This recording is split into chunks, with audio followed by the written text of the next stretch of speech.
Assalamualaikum warahmatullahi wabarakatuh.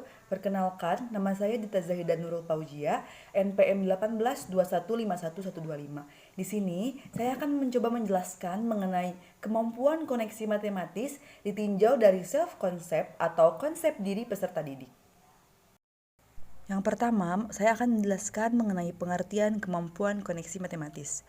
Menurut Kusuma, pada tahun 2008, kemampuan koneksi matematis adalah kemampuan seseorang dalam memperlihatkan hubungan internal dan eksternal matematika, koneksi antara topik matematika, koneksi dengan disiplin ilmu lain, dan koneksi dalam kehidupan sehari-hari.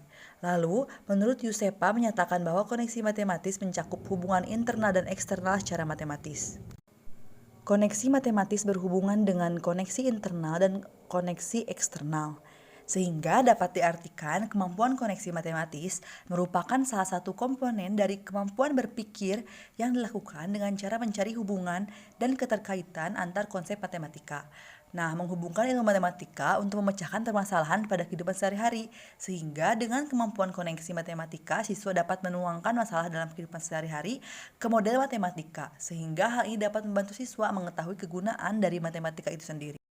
3 tujuan koneksi matematis di sekolah menurut NCTM dalam Wahyuni tahun 2010 halaman 17, yaitu yang pertama memperluas wawasan pengetahuan siswa.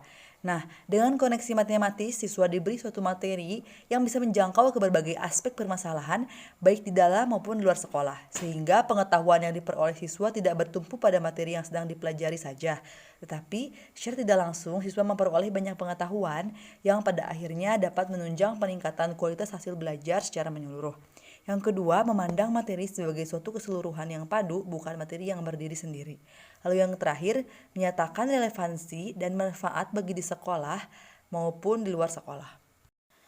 Selanjutnya, mengenai karakteristik kemampuan koneksi matematis. Menurut Sumarno pada tahun 2010, karakteristik kemampuan koneksi matematis diantaranya adalah 1. Menyatakan suatu situasi, gambar, diagram, atau benda nyata ke dalam bahasa, simbol, ide, atau model matematis. Lalu yang kedua, menjelaskan ide, situasi, dan relasi matematika secara lisan atau tulisan. Yang ketiga, mendengarkan, berdiskusi, dan menulis tentang matematika. Yang keempat, membaca dengan pemahaman suatu representasi matematika tertulis. Lalu yang kelima, mengungkapkan kembali suatu uraian atau paragraf matematika dalam bahasa sendiri.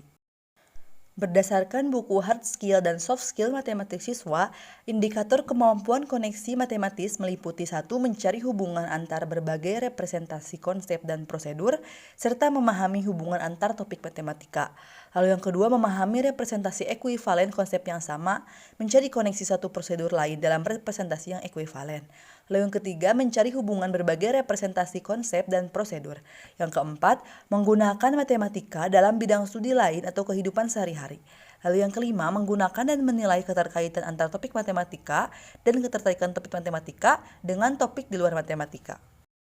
Nah, berikut ini adalah contoh soal matematika dari 3 indikator kemampuan koneksi matematis, yaitu pada materi bangun ruang isi lengkung. Yang pertama, untuk indikator menerapkan hubungan antar topik matematika atau menggunakan keterkaitan konsep antar topik dalam matematika. Soal pertama yaitu mengenai tabung, yaitu soalnya diketahui sebuah tabung memiliki tinggi 28 cm dan jari-jari 7 cm. Hitunglah volume tabung tersebut. Lalu nomor 2, luas permukaan sebuah tabung adalah 2.992 cm3. Jika diameter alas tabung adalah 28 cm, tentukan tinggi tabung tersebut. Selanjutnya, untuk indikator yang kedua mengenai menggunakan konsep dalam matematika untuk menyelesaikan permasalahan matematika yang berkaitan dengan kehidupan nyata. Yaitu untuk contoh soal 3, sebuah bola besi berada di dalam tabung plastik terbuka bagian atasnya seperti terlihat pada gambar berikut ini. Nah, tabung kemudian diisi dengan air hingga penuh. Jika diameter dan tinggi tabung sama dengan diameter bola, yaitu 60 cm, tentukan volume air yang tertampung oleh tabung. Lalu contoh soal 4, seorang pengusaha barang bekas menghargai kaleng bekas berdasarkan volume tabung. Jika kaleng berjari-jari 10 cm dan tinggi 20 cm dibeli dengan harga 100 perak, maka tentukan harga per kaleng. Lalu untuk indikator yang ketiga, menggunakan hubungan antar ide dalam matematika dengan konsep mata pelajaran lain atau bidang lain. Untuk contoh soal 5, hitunglah tinggi beton yang berbentuk tabung apabila diketahui massa jenis tabung 8 kg per meter kubik dan massa beton 704 kg jika jari-jari beton 2 meter. Selanjutnya yaitu mengenai self-concept peserta didik. Menurut Seifert dan Hoffnang pada tahun 2010, self-concept adalah suatu pemahaman mengenai diri atau ide tentang diri sendiri. Lalu menurut Baron and Burney, merupakan suatu asumsi-asumsi atau skema diri mengenai kualitas personal yang meliputi penampilan fisik, seperti tinggi, pendek, berat, ringan, dan sebagainya, atau trait atau kondisi psikis seperti pemalu dan pencemas, dan kadang-kadang juga berkaitan dengan tujuan dan motif utama. Lalu menurut Gekas pada tahun 1982 menyatakan bahwa konsep diri di sisi lain merupakan produk dari kegiatan refleksif. Konsep diri adalah konsep individu yang melihat dirinya sebagai bentuk fisik, sosial, spiritual, dan moral.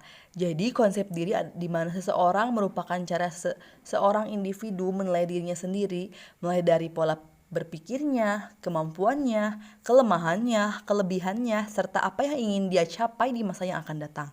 Self-concept merupakan sikap kepercayaan dirinya dan keyakinan mengenai kelemahan dan kelebihan yang ada pada dirinya serta karakteristik fisiknya yang terbentuk melalui persepsi dan interpretasi terhadap diri sendiri dan lingkungannya. Calhoun dan Akosela dalam Irawan tahun 2012 membagi dimensi self-concept menjadi 3, yaitu yang pertama pengetahuan.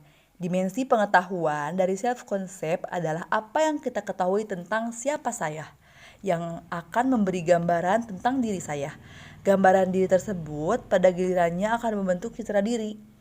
Gambaran diri tersebut merupakan kesimpulan dari pandangan kita dalam berbagai peran, pandangan tentang watak kepribadian yang kita rasakan, pandangan kita terhadap sikap yang ada pada diri kita, kemampuan yang dimiliki, kecakapan yang kita kuasai, dan berbagai karakteristik lainnya yang kita lihat melekat pada diri kita.